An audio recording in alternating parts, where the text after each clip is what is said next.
जवानिया जवानिया के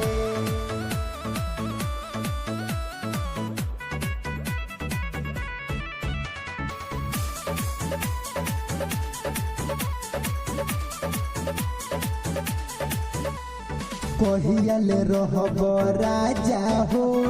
टूट परदेश में बुझत न बार पानी हो कामना कलेश में तोहरे कारण देली देहब तारी परनिया के मन करे पूछदी जवानिया मन करे पूछदी जवानिया के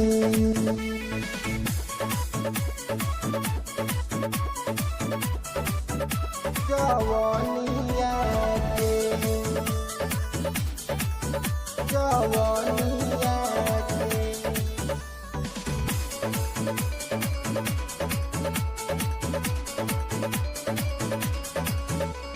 हमरो कल से नहीं बुझेल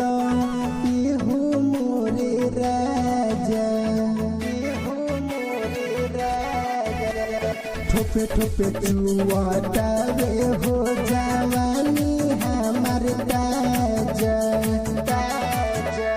खुशी नहीं मिलल राजा हमारा जवानिया के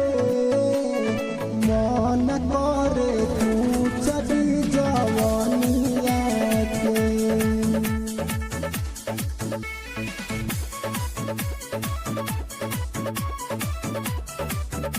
जवानिया के जवानिया के